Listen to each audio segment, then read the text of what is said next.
Bollywood film industry में यूँ चेहरे तो बहुत सारे आए हैं जिन्होंने अपने बेमिसाल अदाकारी से भारतीय सिने प्रेमियों का दिल जीते रखा। लेकिन आज हम जिस सितारे की बात करेंगे वो अपने आप में इतना शानदार था, इतनी उसकी पर्सनैलिटी शानदार थी और रहन-सहन और उसका स्टाइल था कि हर कोई उसकी पर्सनैलिटी से प्रभावित हुए बिना नहीं रह सकता था। मैं बात कर रही हूँ उस स्टार की, उस सिने स्टार की जो कि सर पर हैट पहने रखते थे और शब्दों को बहुत चबा-चबा कर बात करते थे, जिसे भारत का पहला काउबॉय भी कहा जाता था। जी हाँ, बात हो रही है यहाँ पे एक्टर फ़िरोज़ खान की। फ़िरोज़ खान जिनका असली नाम ज़ुल्फ़िकार अली शाह खान था और इनका जन्म 25 सितंबर 1939 को हुआ था बैंगलोर में। इनके पिता का नाम सादिक अली खान था जो कि अ, अफ़गानिस्तान के गज़नी के तनौली जो है कबीले से संबंधित थे। तो इस तरह इनकी माता का नाम बीबी फ़ातिमा बेगम शाह था जो कि ईरान के राजा नादिर शाह के ख़ानदान से संबंधित थी और इनका परिवार अ, 1825 में बैंगलोर में आकर शिफ्ट हो गया था। तो इस तरह इनका पूरा परिवार जो है अफ़गानी पठान परिवार था।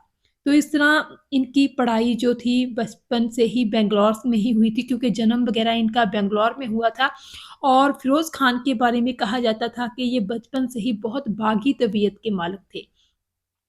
और यहाँ तक कि इनके बागी तबीयत का होने के कारण ही इनको 3-3 स्कूलों से निकाला भी गया था। दरअसल एक बार क्या हुआ था कि अपने स्कूल की प्रेयर के टाइम पे ये बाइक चलाकर स्कूल में दाखिल हो गए थे जिसके कारण स्कूल की प्रेयर काफ़ी जो थी डिस्टर्ब हो गई थी जिसके कारण उनको स्कूल से निकाल दिया गया था। तो इस तरह इनका स्वभाव शुरू से ही बागी तबीयत का रहा था। तो अपनी पढ़ाई पूरी करने के बाद इनकी पर्सनैलिटी चार्मिंग थी तो लोगों ने इनको कहा कि फ़िल्मों में ट्राई करना चाहिए और ये बैंगलोर से मुंबई आ गए, जब जो कि तब बॉम्बे था। तो उस टाइम पे इन्होंने बाडिया एंड ब्रदर्स नाम की एक प्रोडक्शन कंपनी होती थी, वो जॉइन की और वहाँ उन्होंने फ़िल्म मेकिंग के बारे में बहुत बारीकी से जो था ज्ञान हासिल किया। तो इनको जो पहली इनकी फ़िल्म थी, वो मिली थी 1959 में फ़िल्म दीदी, जिसमें सुनील दत्त अहम भूमिका में थे। उसके बाद इनको 1962 में रिपोर्टर राजू नाम की फ़िल्म मिली, जिसमें ये सोलो हीरो थे और ये फ़िल्म हिट भी हो गई थी। तो इस तरह उसके बाद इनको 1962 में ही एक और फ़िल्म में काम करने का मौका मिला, टार्ज़न गो टू इंडिया। इस फ़िल्म में सिम्मी गरेवाल भी इनके साथ थी। तो इसके बाद अगला साल जो था अम, 1965 का साल, वो इनके जीवन का बहुत इम्पोर्टेंट साल था क्योंकि इनके जीवन में इम्पोर्टेंट फ़िल्में जो थी, इसी साल रिलीज़ हुई थी। एक सपेरा एक लुटेरा ये फ़िल्म भी काफ़ी हिट रही थी। इसके बाद आरज़ू, आरज़ू तो आपको पता ही है कि कितनी ज़्यादा हिट फ़िल्म रही थी। इसमें जो है फ़िरोज़ खान ने सेकंड लीड रोल किया था और उनके रोल को भी काफ़ी पसंद किया गया था। ऊँचे लोग फ़िल्म भी की थी इन्होंने राजकुमार के साथ और इस फ़िल्म में भी उनकी जो काफ़ी तारीफ़ भी की गई थी। इसी दौरान उनको साउथ के एक निर्माता ने अपनी हिंदी फ़िल्म में काम करने का मौका दिया जो कि साउथ की फ़िल्म की रीमेक थी। लेकिन फ़िरोज़ खान ने ये कह के मना कर दिया कि वो रात को काम नहीं कर सकते। दरअसल निर्माता का कहना था कि वो फ़िल्म जल्दी कंप्लीट करना चाहते हैं तो इसलिए थोड़ा ज़्यादा मेहनत करनी पड़ेगी, तो ज़्यादा काम करना पड़ेगा। लेकिन फ़िरोज़ खान ने मना कर दिया था क्योंकि वो अपने आप को कष्ट नहीं देना चाहते थे और रात को काम नहीं करना चाहते थे। इसी दौरान उसके बाद उनको और भी बहुत सारी फ़िल्में मिली। अगर बात करें ये फ़िल्म की जो उन्होंने छोड़ी, वो फ़िल्म थी 1967 में रिलीज़ हुई फ़िल्म फ़र्ज, जिसने जितेंद्र के करियर में एक अहम भूमिका निभाई थी और जितेंद्र का करियर बिल्कुल ही पलट कर रख दिया था इस फ़िल्म ने और उनको अपार सफलता मिलनी स्टार्ट हो गई थी। और उसके बाद उन्होंने आदमी और इंसान फ़िल्म की थी और इस फ़िल्म के लिए उनको फ़िल्म फेयर की तरफ से बेस्ट सपोर्टिंग एक्टर का अवार्ड भी मिला था। तो इस तरह जो फ़िरोज़ खान का करियर था, एक्टिंग करियर वो शानदार जा रहा था। तो इस तरह इस फ़िल्म के ज़रिए ये फ़िल्म जो थी, इस फ़िल्म के ज़रिए उनको पॉपुलैरिटी मिलनी जो थी स्टार्ट हो गई। तो उसके बाद उन्होंने फ़िल्म निर्देशन के क्षेत्र में भी उतरने का फ़ैसला किया और अपराध फ़िल्म बनाई और ये फ़िल्म बहुत ज़्यादा पसंद भी की गई और उसके बाद उन्होंने एक और फ़िल्म की थी जिसमें उनका निभाया कैरेक्टर दर्शकों को बहुत पसंद आया था। वो फ़िल्म थी खोटे सिक्के। इस फ़िल्म में उनका स्टाइल, जो भी उन्होंने अदाकारी की, जो भी उनकी मतलब बेहतरीन से बेहतरीन उनकी परफ़ॉर्मेंस और पर्सनैलिटी लगी लोगों को और ये फ़िल्म लोगों ने बहुत ही ज़्यादा पसंद की। तो इस तरह इस फ़िल्म के ज़रिए उनकी इमेज थी जो फ़िल्म इंडस्ट्री में वो बहुत बदल गई। उनको भारत का पहला कोबॉय भी कहा जाने लगा और इसके साथ ही उनकी जो इमेज थी वो ऐसी बन गई कि उनको भारत के क्लिंट ईस्टवुड भी कहा जाने लगा। तो देखिए इतना ज़्यादा उनका जो था प्रभाव फ़िल्म इंडस्ट्री में बन गया। तो इस तरह एक और भी किस्सा मशहूर है कि 1975 में एक फ़िल्म बन रही थी प्रेम कहानी, जिसमें फ़िरोज़ खान एक पठान ट्रक ड्राइवर की भूमिका निभा रहे थे। इस फ़िल्म में उनको साइन भी कर लिया था और राज खोसला इस फ़िल्म को जो थे बना रहे थे। लेकिन क्योंकि विनोद खन्ना ने फ़िरोज़ खान से इंसिस्ट किया, उनसे रिक्वेस्ट की कि वो इस फ़िल्म में काम करना चाहते हैं, तो कहते हैं कि फ़िरोज़ खान ने विनोद खन्ना की खातिर वो फ़िल्म छोड़ दी थी। तो इस तरह ये फ़िल्म जो थी विनोद खन्ना के खाते में चली गई। तो अगर हम बात करें अ, भारत की पहली फ़िल्म की जो कि अफ़गानिस्तान में शूट हुई थी, पहली फ़िल्म की शूटिंग जो अफ़गानिस्तान में हुई थी, वो भी जो थी फ़िरोज़ खान की फ़िल्म धर्मात्मा ही थी। इस फ़िल्म ने बहुत ज़्यादा बॉक्स ऑफिस पर सफलता भी हासिल की थी। उसके बाद 1977 में फ़िरोज़ खान ने अ, धर्मात्मा की सफलता के बाद जो था एक और फ़िल्म कसक बनाने का निर्णय किया। लेकिन फिर ये फ़िल्म थोड़ी ठंडे बस्ते में चली गई और इस फ़िल्म को बनाने का जो आइडिया था वो थोड़ा त्यागना पड़ा।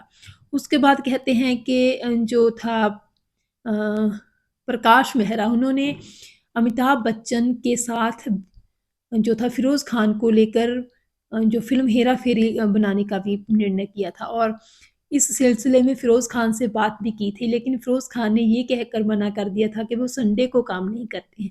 तो देखिए अपनी शर्तों पर जीते थे वो और कोई कॉम्प्रोमाइज़ नहीं करते थे। जहाँ पे फ़िल्म इंडस्ट्री में स्थापित होने के लिए लोग अ, मारा-मारी करते हैं, मतलब कोई भी कॉम्प्रोमाइज़ करने के लिए तैयार हो जाते थे, तो फ़िरोज़ खान जो थे, उनका जो शाही अंदाज़ था वो फ़िल्म इंडस्ट्री में भी कायम रहा और उन्होंने कोई कॉम्प्रोमाइज़ नहीं किया। रात को वो शूट नहीं करते थे और संडे के दिन भी वो शूटिंग नहीं करते थे। तो इस तरह बहुत सारी फ़िल्में जो थी फ़िरोज़ खान ने इसीलिए अपने हाथों से जाने दी क्योंकि वो अपने कम्फ़र्ट ज़ोन को नहीं छोड़ना चाहते थे। तो इस तरह अगर हम फ़िरोज़ खान के डायरेक्शन की बात करें, कौन-कौन सी फ़िल्में बनाई हैं उन्होंने, तो अपराध, धर्मात्मा, कुर्बानी। कुर्बानी उनकी 1980 में फ़िल्म आई थी और बहुत ज़्यादा सुपर-डुपर हिट रही थी। जीनत अमान और विनोद खन्ना को लेकर उन्होंने खुद भी रोल कर रहे थे इस फ़िल्म में, ये फ़िल्म बनाई थी और इस फ़िल्म को 1980 की सबसे बड़ी सुपर-डुपर हिट कमाई के मामले में फ़िल्म कहा जा सकता है। जाबाज़ बनाई उन्होंने दयावान, यलगार, प्रेम अगन अपने बेटे को लॉन्च करने के लिए बनाई थी और जानशीन। ये सारी फ़िल्में उनकी बेहतरीन फ़िल्में हैं जो उन्होंने खुद ही डायरेक्ट की थी। तो इस तरह जो कुमार हैं, वो अपने आप में फ़िल्म इंडस्ट्री में बहुत मुँहफुट अभिनेता कहे जाते हैं कि वो जो भी बात होती थी दिल में वो अपनी ज़ुबान पर ला देते थे और हर एक कलाकार के साथ कुछ भी मतलब कह देते थे उनको। एक किस्सा है अभिनेता फ़िरोज़ खान और राजकुमार का, कहते हैं कि एक पार्टी के दौरान जो थे राजकुमार उन्होंने फ़िरोज़ खान से कुछ बात की, कुछ ऐसी उनको बात कह दी जो फ़िरोज़ खान के लिए भी सहन करने जोग नहीं थी। तो फ़िरोज़ खान को गुस्सा आ गया और फ़िरोज़ खान ने राजकुमार की विग उतार कर फेंक दी।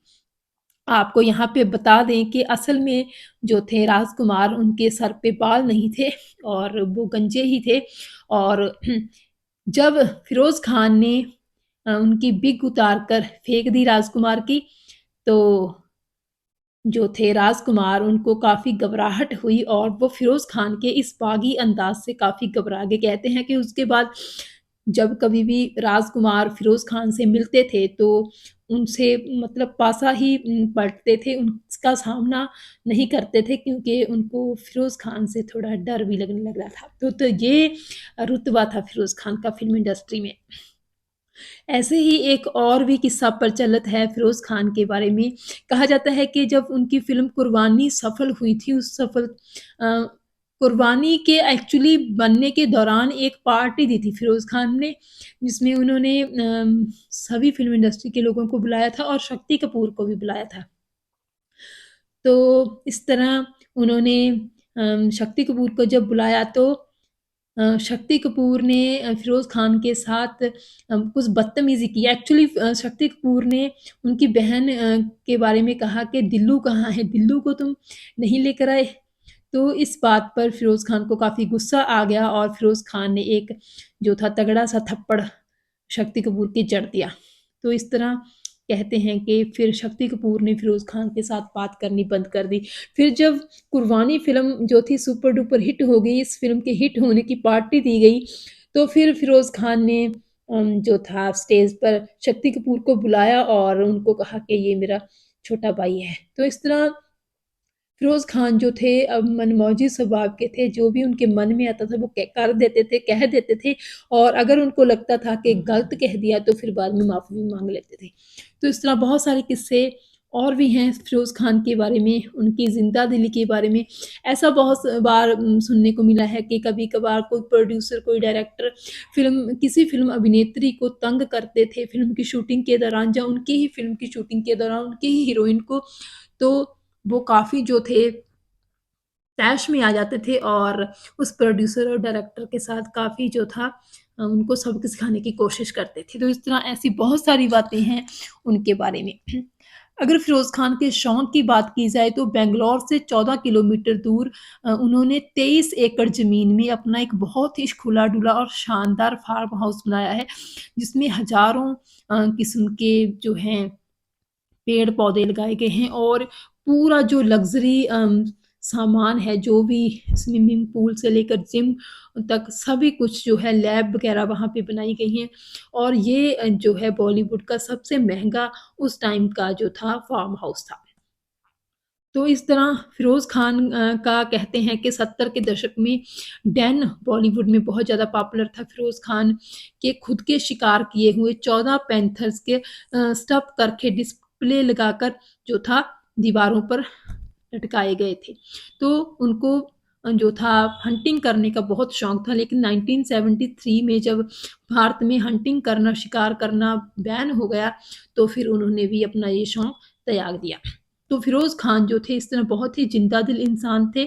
उनके शौक भी शाही थे क्योंकि शाही घराने से वो संबंध रखते थे। फिरोज़ खान के बारे में एक और बात भी बहुत इंटरेस्टिंग है कि मई 2006 में अपने भाई अकबर खान के द्वारा बनाई गई फ़िल्म ताजमहल को प्रमोट करने के लिए जब फिरोज़ खान पाकिस्तान गए थे, तो वहाँ पे मीडिया के सामने मुखातिब होते हुए फिरोज़ खान ने कहा था कि मुझे अपने भारतीय होने पर गर्व है। भारत एक सेक्युलर देश है जहाँ का प्रेसिडेंट एक मुसलमान है और यहाँ का जो प्राइम मिनिस्टर है वो एक सिख है और जो भारत के सिख हैं जो भारत के मुसलमान लोग हैं, वो बहुत तरक्की कर रहे हैं, कामयाबी हासिल कर रहे हैं और पाकिस्तान एक जो है बहुत ही ज़्यादा अपने आप को मुस्लिम कंट्री कहता है, लेकिन पाकिस्तानों के मुसलमानों की हालत बहुत खस्ता है। तो इस बयान पर उनकी इस बात पर कहते हैं कि उस टाइम के पाकिस्तान के प्रेज़िडेंट परवेज़ मुशर्रफ काफ़ी खफ़ा हो गए थे और उन्होंने फिरोज़ खान की पाकिस्तान पर की एंट्री पर बैन लगा दिया था, मतलब कि पाकिस्तान में फिरोज़ खान नहीं जा सकते थे। लेकिन ऐसा फिर मतलब बाद में मुमकिन भी नहीं हुआ क्योंकि फिरोज़ खान का 27 अप्रैल 2009 को अ, लंग्स कैंसर के कारण देहांत हो गया और वो इस दुनिया को छोड़कर चले गए। लेकिन चाहे फिरोज़ खान आज भी इस दुनिया में नहीं है, लेकिन अपनी बेमिसाल अदाकारी और एक अलग तरह के स्टाइल के कारण, एक अलग तरह के रूहदार स्टाइल के कारण उनको बॉलीवुड का ना सिर्फ रियल पठान कहा जाता है बल्कि उनका जो इमेज है वो जो भारत के पहले स्टाइलिश और वेस्टर्न लुक वाले अभिनेता की उनकी जो इमेज है वो भारतीय दर्शकों के दिलों में हमेशा हमेशा जिंदा रहेगी।